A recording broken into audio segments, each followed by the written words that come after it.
For decades, the mass consumer market operated under a strict hierarchy. Large industrial manufacturers controlled production, dictated pricing, and built the brand equity. Retailers were simply the distribution endpoints, passive conduits moving goods from the factory floor to the buyer. That hierarchy has inverted. The catalyst for this inversion was the store brand, commonly known as the private label. Initially introduced as a discount alternative, these proprietary brands evolved into a mechanism for taking control of the entire value chain. Look at this node graph of the modern supply chain. Every physical product and data point bottlenecks at a single location, the retail shelf. Because retailers own this choke point, power reverses. The retail node expands, dictating production and capital requirements back upstream to the factories. Store brands have matured past simple price competition. They operate as premium branding strategies engineered to secure exclusive consumer loyalty and enforce supply chain coordination.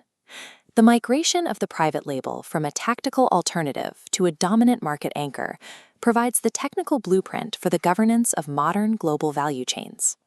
The first layer of this shift begins with the baseline microeconomic problem of traditional retail. Historically, a grocery chain sold the exact same industrial brands as its competitors across the street. As we see in this photograph of a vintage grocery aisle, the shelves were dominated by identical, manufacturer-owned products. When consumers can buy the exact same item at any store, demand becomes highly elastic. Retailers are forced into vicious price wars, resulting in razor-thin profit margins. To escape this trap, retailers introduced the first store brands. Early private labels were purely tactical.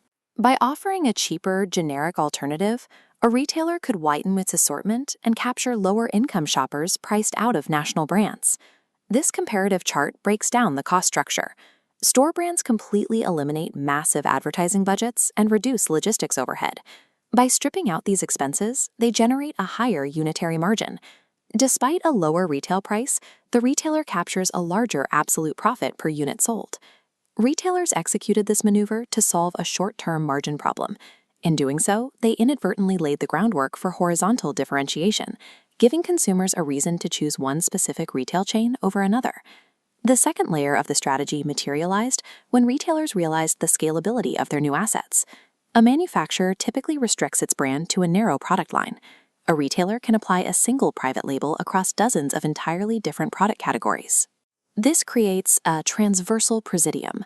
By spanning multiple product families under one name, the retailer aggregates consumer purchasing data across the entire store, building a massive, unified footprint that no single manufacturer can match. Look closely at this display of La Pasta di Camerino.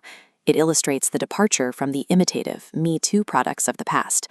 Retailers now engineer private labels with high-end packaging, distinct visual identities, and targeted in-store experiences to rival any premium industrial brand. This engineering facilitates a psychological pivot in the buyer. When a premium private label consistently delivers value across multiple categories, consumer trust uncouples from the industrial manufacturer. It attaches directly to the retail institution. This is store loyalty. Store loyalty creates an exclusivity lock-in, and a shopper can acquire a national brand at any competing supermarket.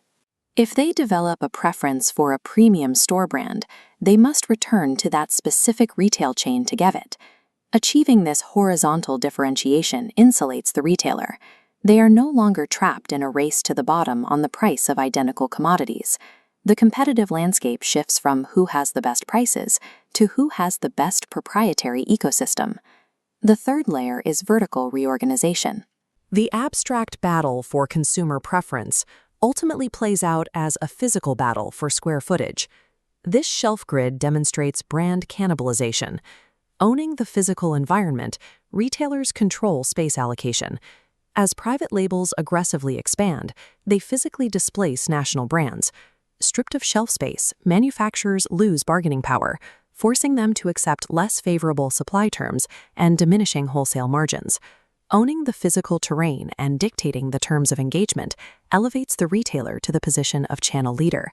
They possess the capacity to coordinate the entire value chain, from raw production through to the final sale. The manufacturer faces a diminished reality.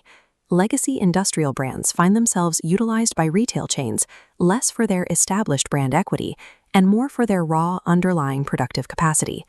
shelf space allocation evolved from a basic merchandising task into a strategic weapon. Retailers use it to extract capital from competitors and reorganize the vertical supply chain in their favor. This environment is not strictly adversarial. The modern retail ecosystem is highly dependent on cooperative agreements, specifically through strategic co-packing and co-marketing partnerships between retailers and manufacturers. To reliably supply premium store brands at a national scale, retailers cannot rely on disconnected factories. They partner with specialized industry networks and consortiums capable of guaranteeing strict quality control and massive output. We see this integration clearly in the Italian food processing sector. This photograph demonstrates the massive scale required to support premium retail labels. Consortiums like this provide the deep specialization necessary for a retailer to credibly offer high-end, localized goods. In this photograph of automated tomato processing, the high-volume capabilities are evident.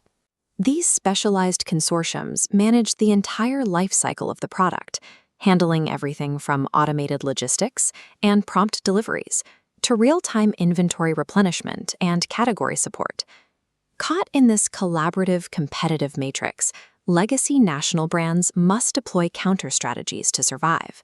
They cannot simply reduce their prices, as discounting degrades their premium image and plays directly into the retailer's hands.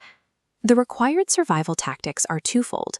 First, manufacturers must utilize aggressive pull strategies, direct-to-consumer advertising that bypasses the store to generate external demand. Second, they must invest heavily in radical product innovation, creating technological or formulation barriers that the retailer's co-packers cannot easily replicate. Manufacturers now operate in a continuous paradox. They must fight retailers aggressively for shelf space to sell their own national brands, while simultaneously signing co-packing contracts to manufacture private labels for those exact same retailers, simply to maximize their factory capacity. This flowchart maps the retail strategy architecture, tracing the vertical flow from manufacturing at the base up through the retailer to the private label shelf. Crucially, consumer data returns and terminates exclusively inside the retail hub, leaving the manufacturer completely isolated. Store brands originated as a basic accounting tactic to squeeze an extra percentage point of margin out of a can of beans. They've grown into the primary engine of long-term corporate differentiation, allowing retailers to curate exclusive ecosystems. The firm that controls the point of sale dictates the terms of production. By monopolizing the relationship with the consumer and capturing the behavioral data generated at the shelf, retailers assert authority over the entire supply chain. Through the systematic deployment of private labels, the modern retailer functions as the central architect, wielding total systemic control over global goods and capital.